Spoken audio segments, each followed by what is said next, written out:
Welcome to Learn Sword and Typing with Vikas sir. Progressive magazine exercise number 22 at the rate 100 word per minute, 840 words. So be ready, start.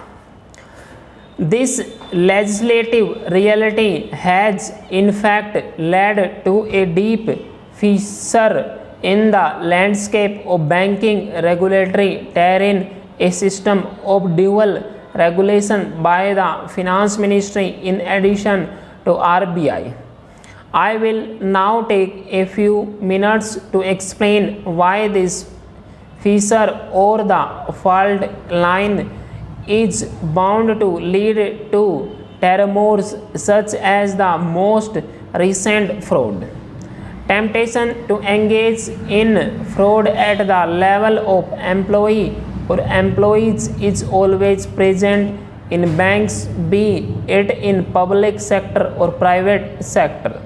The question then is whether there is adequate deterrence faced by employees from undertaking frauds and enough incentives for management to put in place preventive measures to prevent frauds. Full stop. In case of banks, three potentially powerful mechanisms could induce discipline against frauds. Firstly, investigative vigilance, legal deterrence, criminal investigation of frauds, and attached penalties can serve as an effective deterrence if reporting and investigation and expedient and penalties are adequately served relative to the gains from fraudulent activity. Secondly, market discipline. Fraudulent activity can be a net loss to the bottom line. In this case, bank investors would impose deterrence, that is, uninsured creditors might run on the bank inducing liquidity programs, or shareholders might exit effectively, raising the cost of capital and inducing solvency questions. In anticipation of such disruptive outcomes that might cause loss of control, management and board members may put in place governance mechanisms to prevent or reduce the incidence of fraud and or hold larger buffers in the capital structure to bear losses when fraud materializes. Stop. Thirdly, regulatory discipline. Banks in most parts of the world, however, have a significant portion of deposit funding that is insured, and since banks serve critical payments and settlements function, they are often too big to fail or too many to fail.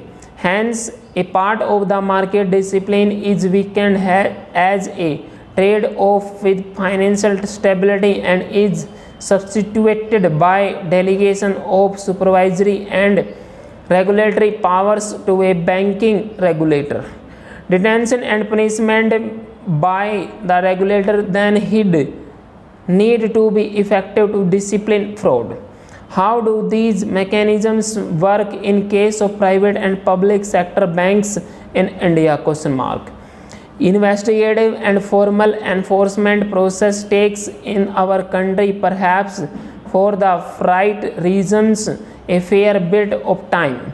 Indeed, RBI data on banking fraud suggests that only a handful of cases over the past 5 years have had closure as such. It is fair to say that in case of private sector banks, the real deterrence arises from market and regulatory discipline and their confluence. A private bank CEO's primary concern is whether he will be able to raise capital when the need arises, or even whether he will still be running the bank the next day. The point is that they could be readily cautioned through their boards and even replaced by the RBI in case of large or persistent irregularities. Further, a private bank failing to meet bank solvency standards and under RBI's promote corrective action would find it hard to raise capital, whereby it would need to put the house in order at swift notice so it can raise funding from markets and get back to growth path. In turn, there are incentives to invest in governance so as to limit frauds and regulatory violations and to respond with alacrity when incidents do arise. In contrast, the market discipline mechanism for public sector banks is appreciably weaker compared to that at private banks. There is implicitly a stronger perceived sovereign guarantee for all creditors of PSBS and the principal shareholder. The government has not so far been interested in fundamentally modifying the ownership structure. From an economic standpoint, this weakened market discipline should imply that the government would prefer stronger regulatory discipline of these banks, not weaker. However, as I explained above at length, and perhaps since the original idea behind bank nationalization was complete government control over credit allocation to the economy, the situation in India is exactly the reverse.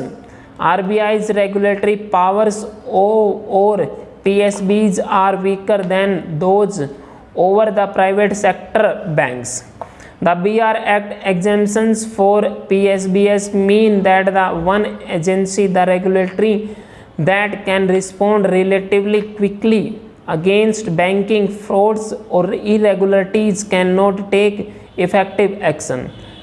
Hence, for example, MDS at PSBs find it comfortable to tell media that business will be as usual for them under RBI's promote corrective action framework, as even if they do not meet the stipulated restrictions of the framework, the ultimate authority over their tenure is with the government and not with the RBI.